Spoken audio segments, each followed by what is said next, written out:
Ladies and gentleman, ಭಾರತಕ್ಕೆ ಯಾವಾಗ ಬರುತ್ತೇನೆಂದು ಹೇಳುವ ಸ್ಥಿತಿಯಲ್ಲಿಲ್ಲ. ನಾನು ಯಾವಾಗ ಬರ್ತೀನೋ ನನಗೆ ಗೊತ್ತಿಲ್ಲ. ಲಂಡನ್ನಲ್ಲಿ ಏನಾಗ್ತಿದೆ ಎಲ್ಲ ನೋಡ್ಕೊಂಡು ಹೇಳ್ತೀನಿ ಅಂತ ಹೇಳಿದ್ದು ಯಾರು ಅಂದ್ಕೊಂಡ್ರ? ಭಾರತದಲ್ಲಿ ಸಾಲ ಮಾಡಿ ದೇಶ ಬಿಟ್ಟು ಪರಾರಿಯಾಗಿರುವಂತ ವಿಜಯ್ ಮಲ್ಯ. ಕೋರ್ಟ್ಗೆ ಈ ರೀತಿ ವಿಜಯ್ ಮಲ್ಯ ಹೇಳಿದ್ಯಾಕೆ ಎಂಬುದರ ಅಪ್ಡೇಟ್ ಈ ಸ್ಟೋರಿಯಲ್ಲಿ ನಾನು ಕೊಡ್ತೀನಿ. ನೆಲ ಜಲ ಭಾಷೆಗಾಗಿ ಪ್ರಾಮಾಣಿಕ ಪತ್ರಿಕೋದ್ಯಮ. ನಾನು ರೂಪಲತಾ.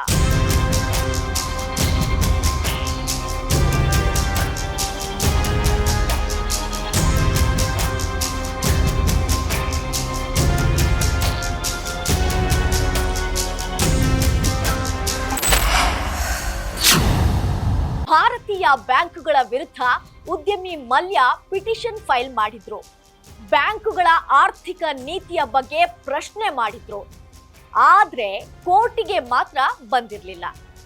ಮಲ್ಯ ಕೋರ್ಟಿಗೆ ಬರಬೇಕು, ಯಾವಾಗ ಬರ್ತಾರೆ ಅಂತ ಕೋರ್ಟ್ ಮಲ್ಯ ವಕೀಲರಿಗೆ ಕೇಳಿತ್ತು. ಮಲ್ಯ ಭಾರತಕ್ಕೆ ಬಾರದೆ ನಿಮ್ಮ ಅರ್ಜಿ ವಿಚಾರಣೆ ಸಾಧ್ಯ ಇಲ್ಲ, ಹೀಗಾಗಿ ಯಾವಾಗ ಭಾರತಕ್ಕೆ ವಾಪಸ್ ಆಗುತ್ತೀರಿ ಎಂದು ತಿಳಿಸಲು ಬಾಂಬೆ ಹೈಕೋರ್ಟ್ ವಿಜಯ್ ಮಲ್ಯಗೆ ಹೇಳಿತ್ತು. ಇದಕ್ಕೆ ಉತ್ತರಿಸಿರುವಂತಹ ವಿಜಯ್ ಮಲ್ಯ ಯಾವಾಗ ಭಾರತಕ್ಕೆ ಬರುತ್ತೇನೆಂದು ಹೇಳುವ ಸ್ಥಿತಿಯಲ್ಲಿಲ್ಲ ಎಂದು ಹೇಳಿದ್ದಾರೆ.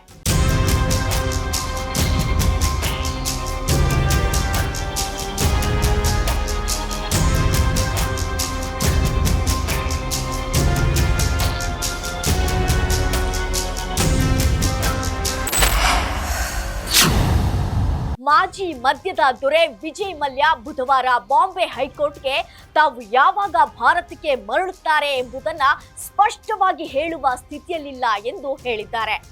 ಇಂಗ್ಲೆಂಡ್ನಲ್ಲಿ ದೇಶವನ್ನು ತೊರೆಯದಂತೆ ನ್ಯಾಯಾಲಯ ಹೊರಡಿಸಿದಂತ ಆದೇಶಗಳನ್ನ ಉಲ್ಲೇಖಿಸಿ ಅವರು ಈ ಹೇಳಿಕೆಯನ್ನ ನೀಡಿದ್ದಾರೆ. ತಮ್ಮ ವಿರುದ್ಧದ ವಿಚಾರಣೆಗಳು ವಿದೇಶದಲ್ಲಿ ನಡೆಯುತ್ತಿರೋದ್ರಿಂದ ಇಂಗ್ಲೆಂಡ್ ನ್ಯಾಯಾಲಯಗಳು ವಿಧಿಸಿರುವಂತಹ ನಿರ್ಬಂಧಗಳು ತಮ್ಮ ಪ್ರಯಾಣವನ್ನ ತಡೆಯುತ್ತವೆ ಎಂದು ವಿಜಯ್ ಮಲ್ಯ ಬಾಂಬೆ ಹೈಕೋರ್ಟ್ಗೆ ತಿಳಿಸಿದ್ದಾರೆ.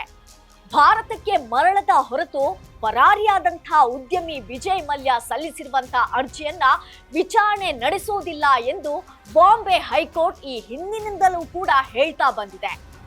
ಒಟ್ನಲ್ಲಿ ಅಳತೆಗೆ ಮೀರಿ ಸಾಲ ಮಾಡಿಕೊಂಡು ದೇಶ ಬಿಟ್ಟಿರುವಂತ ಮಲ್ಯ ಹೊಸ ಹೊಸ ಅವಾಂತರಗಳನ್ನ ಮಾಡಿಕೊಳ್ಳುತ್ತಿದ್ದಾರೆ. ಬ್ಯಾಂಕುಗಳ ಕೈಗೂ ಸಿಗದೆ ಪರಾರಿಯಾಗಿದ್ದಾರೆ. ಈಗ ಕೋರ್ಟ್ ಕೈಗೂ ಕೂಡ ಸಿಗದೆ ಹೊಸ ವರಸೆ ತೋರ್ತಿದ್ದಾರೆ.